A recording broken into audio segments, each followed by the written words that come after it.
Assalamualaikum warahmatullahi wabarakatuh. Perkenalkan, nama saya Cindy Leoni Puspitasari dari kelas B MPM 2101 2010 013. Saya di sini akan menjelaskan mengenai penerapan ekonomi dalam matematika bisnis.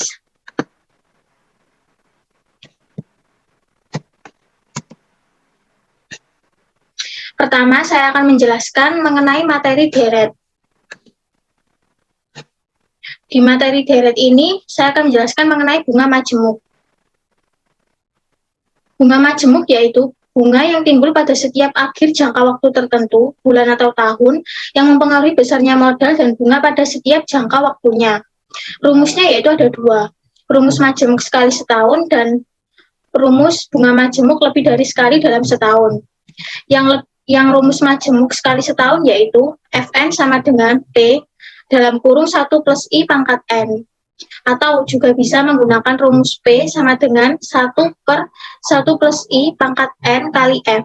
Rumus P ini digunakan untuk mencari nilai awal. Keterangannya yaitu Fn, nilai akhir setelah periode ke N, dengan P-nya adalah nilai awal, I-nya suku bunga per tahun, dan N-nya adalah jumlah tahun. Lalu yang kedua ada bunga majemuk lebih dari sekali dalam setahun. Rumusnya yaitu Fn sama dengan P 1 plus I per M pangkat MM. M-nya di sini yaitu frekuensi pembayaran bunga dalam setahun. Atau bisa juga menggunakan rumus P untuk mencari nilai awal. 1 per 1 plus I per M pangkat NM dikali F. Untuk contoh kasusnya yaitu, suatu modal diinvestasikan sebesar 10 juta dengan bunga 8% per tahunnya. Tentukan modal akhir tahun ketiga jika modal awal diinvestasikan dengan bunga majemuk. Penyelesaiannya yaitu, yang pertama diketahui P-nya itu kan nilai awal, jadi P-nya adalah modal awal yang diinvestasikan, yaitu 10 juta. I-nya suku bunga per tahun, yaitu 8%, sama dengan 0,08. 0,08 ini dari 8 dibagi 100, 8 per 100. N-nya ini adalah 3, yang ditanyakan adalah modal akhir tahun ketiga. Ditanya F3. Jawabnya, saya di sini menggunakan rumus bunga majemuk sekali dalam setahun, yaitu rumus Fn sama dengan P 1 plus I pangkat N. P-nya yaitu 10 juta, I-nya 0,08, dan N-nya pangkat 3. Menghasilkan 12.597.120. Jadi, besar modal di akhir tahun ketiga sebesar 12.597.210. Maaf, maksud saya 12.597.120.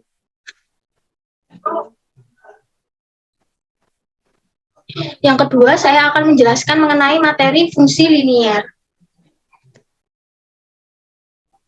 Di materi fungsi linier ini, pertama saya akan menjelaskan mengenai penerapan surplus konsumen. Surplus konsumen atau CS adalah harga maksimum di mana pembeli bersedia untuk membayar dikurangi harga yang ada di pasaran.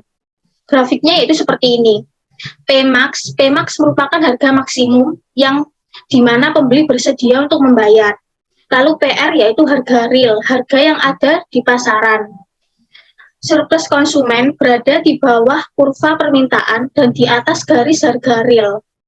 Di bawah kurva permintaan ini merupakan dari Pmax sampai sini, QD ini merupakan kurva permintaan. Jadi surplus konsumennya di bawah kurva permintaan di sini, lalu di atas garis harga real PR, berarti di atas PR ini di bawah kurva permintaan. Jadi surplus konsumennya di sini nanti. Rumus surplus konsumen yaitu luas segitiga setengah kali alas kali tinggi. Contoh kasus. Diketahui fungsi permintaan sebuah produk adalah PD sama dengan 80 min 2Q. Yang A itulah besarnya surplus konsumen jika harga pasar adalah 60 per unit. B, jika harga pasar turun dari 60 menjadi 40 per unit, hitunglah surplus konsumen yang baru. Lalu C-nya yaitu gambar grafik dari kedua soal di atas. Pertama, di sini saya mencari titik potong sumbu Q dan sumbu P-nya terlebih dahulu. Titik potong sumbu Q yaitu jika P sama dengan 0. P-nya diganti 0 dari persamaan ini, P-nya diganti 0 sama dengan 80 min 2Q. 2Q-nya dipindah ruas, sama dengan 80, Q-nya 40. Lalu titik potong sumbu P-nya, jika Q sama dengan 0, P sama dengan 80 min 2Q, Q-nya diganti 0 sama dengan 80. Jadi, di gambar grafik ini bisa digambar titik 40 di sini, lalu 80 di sini. P-nya 80, Q-nya 40. Ini untuk menggaris kurva permintaannya. Lalu, yang ditanyakan jika harga pasar 60 per unit, jadi P-nya sama dengan 60. P-nya diganti 60 sama dengan 80 min 2Q, hasilnya 10, Q-nya 10. Lalu bisa digambar di sini, P-nya 60, Q-nya 10. Surplus konsumennya yaitu setengah kali alas kali tinggi. Alasnya itu dari sini 60 ke titik ini, ke titik hijau ini. Jadi alasnya yaitu 10. Tingginya dari sini 80 ini ke 60. Jadi 80 dikurangi 60 tingginya, dibagi 2 sama dengan 100. Jawaban yang B, harga pasarnya turun menjadi 40 per unit. Jadi harga sekarangnya yaitu 40. Maka P sama dengan 40, P-nya diganti 40 sama dengan 80 min 2Q, hasilnya 20. Q-nya ketemu 20, P-nya 40, Q-nya 20. Surplus konsumen yang baru yaitu alasnya dari sini 40 ini ke titik orange ini. Jadi alasnya yaitu 20. Tingginya dari 80 ini P max ke 40. Jadi tingginya 80 dikurangi 40 dibagi 2 sama dengan 400. Di sini jadi dari titik ini 80 sampai 40 ini harga realnya ini adalah surplus konsumennya. Lalu yang kedua adalah penerapan surplus produsen. Surplus produsen atau PS adalah jumlah bayaran yang diterima oleh penjual dikurangi biaya yang dikeluarkan oleh penjual, atau bisa dikatakan keuntungan yang didapat penjual atas penjualannya. Grafiknya hampir sama dengan surplus konsumen. Hanya saja di surplus produsen ini menggunakan P-min atau harga minimum. P-min-nya di sini, PR-nya yaitu harga real, QR-nya yaitu kuantitas real. Surplus produsen berada di atas kurva penawaran dan di bawah garis harga real. Di atas kurva penawaran, garis hijau ini merupakan kurva penawaran, di atasnya, dan di bawah harga real, di bawah PR ini. Jadi di sini adalah letak dari surplus produsen. Rumusnya sama dengan surplus konsumen, yaitu luas Q3. Contoh kasus, diketahui fungsi penawaran sebuah produk adalah PS sama dengan 20 plus 3Q. Hitunglah besarnya surplus produsen jika harga pasar 110 per unit. Yang B, jika harga pasarnya turun naik menjadi 125 per unit, hitunglah surplus produsen yang baru. Lalu gambar grafiknya dari kedua soal di atas. Jawabannya, pertama-tama di sini saya mencari titik potong sumbu P-nya terlebih dahulu. Jika Q sama dengan 0, P-nya sama dengan 20 min 20 plus 3Q, Q-nya diganti 0 sama dengan 20. P-nya yaitu, hitunglah besarnya surplus produsen jika harga pasar adalah 110, maka P-nya yaitu 110. P-nya diganti 110 sama dengan 20 plus 3Q. Nanti ketemu hasilnya 30, Q-nya 30. Maka bisa digambar terlebih dahulu di sini. P-nya yaitu 20. Di sini titiknya P-nya yang ini 110 dan Q-nya 30. Surplus produsennya yaitu setengah kali alas kali tinggi. Alasnya dari sini 110 ini ke 30. Jadi alasnya yaitu 30. Tingginya yaitu dari sini 110 ke 20. 20 ini merupakan P minim. Harga minimum produsennya. Jadi tingginya 110 dikurangi 20 per 2 sama dengan 1350. Jawaban yang B yaitu jika P-nya 125 per unit. P-nya diganti 125, ketemu hasilnya Q-nya 35. P-nya 125, Q-nya 35. Maka titiknya di sini. Surplus produsen yaitu Alasnya dari 125 ini ke titik pink ini. Jadi alasnya yaitu 35. Tingginya dari 125 ini ke 20, harga minimum. Jadi tingginya 125 dikurangi 20 per 2, sama dengan 1837,5. Jadi surplus produsen yang baru yaitu 1837,5. Yang ketiga ada penerapan surplus total. Surplus total yaitu jumlah antara surplus konsumen dan surplus produsen. Rumusnya yaitu TS sama dengan CS plus PS. Keterangannya TS ini merupakan surplus total, CS-nya surplus konsumen, PS-nya surplus produsen. Gambar grafiknya yaitu seperti ini. PE atau QE ini merupakan equilibrium atau keseimbangan pasarnya. P-nya ini dari surplus produsen dan P-max-nya dari surplus konsumen. Yang garis hijau ini merupakan kurva penawaran dari surplus produsen dan garis merah ini merupakan kurva permintaan dari surplus konsumen. Jadi letak surplus konsumennya di atas sini dan surplus produsennya di bawah sini, di titik hijau ini. Contoh kasus. Fungsi permintaan dari sebuah barang adalah PD 80 min 2Q dan fungsi penawaran PS sama dengan 20 plus 3Q. Harga pasar berada pada harga equilibrium, hitunglah besar surplus totalnya. Ini persamaannya saya menggunakan persamaan dari soal sebelumnya, soal surplus konsumen dan surplus produsen sebelumnya. Surplus totalnya yaitu pertama-tama saya di sini menghitung harga equilibriumnya, keseimbangan pasarnya, yaitu PD sama dengan PS.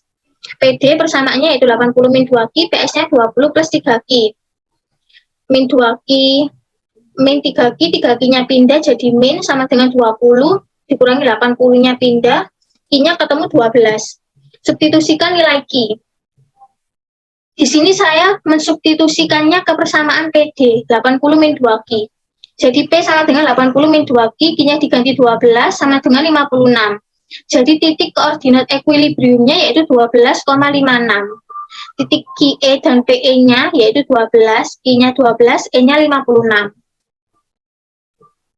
Lalu 80 ini merupakan P-max dari surplus konsumen sebelumnya, lalu 20 ini merupakan P minimum dari surplus produsen sebelumnya.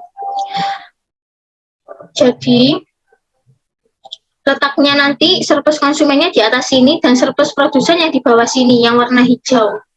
Titik pink ini merupakan equilibrium, keseimbangan pasarnya. Rumus total yaitu surplus total, CS-nya ketemu dari soal sebelumnya yaitu 400 dan PS-nya yaitu 1837,5.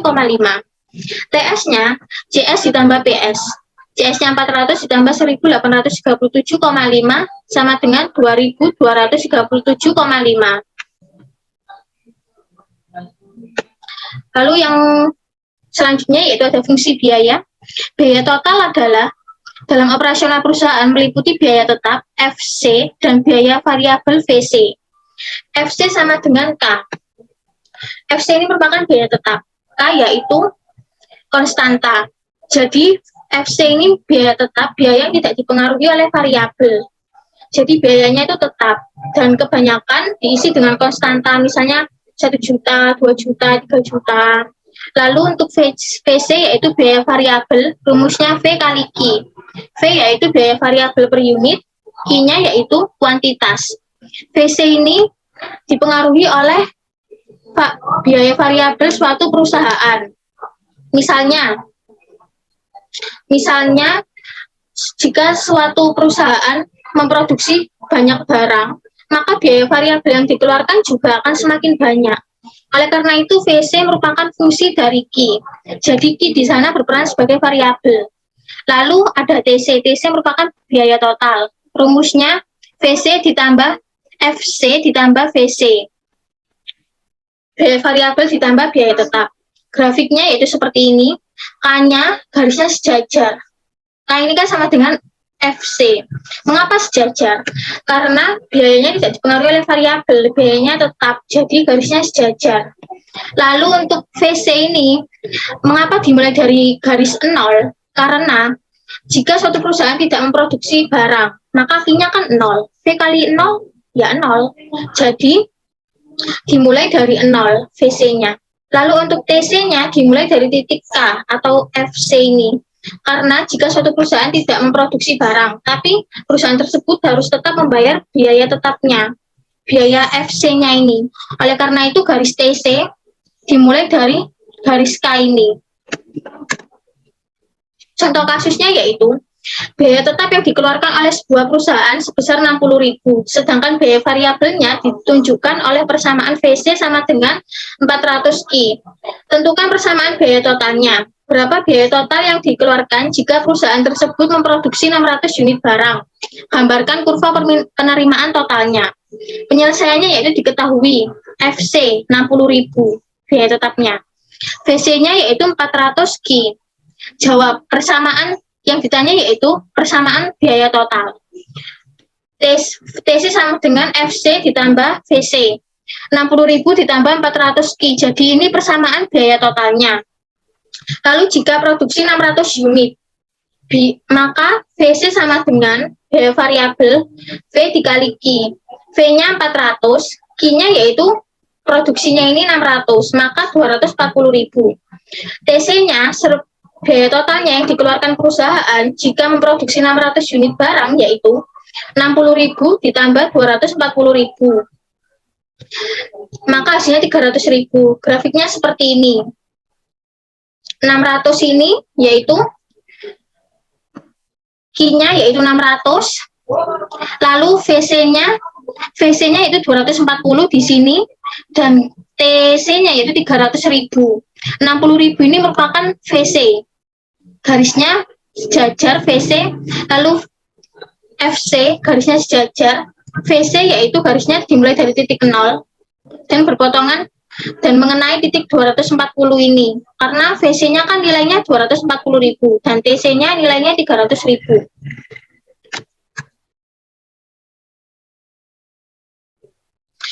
Yang selanjutnya yaitu fungsi penerimaan. Penerimaan total atau TR perusahaan didapatkan dari harga produk P dikalikan dengan kuantitas produk yang terjual, Q.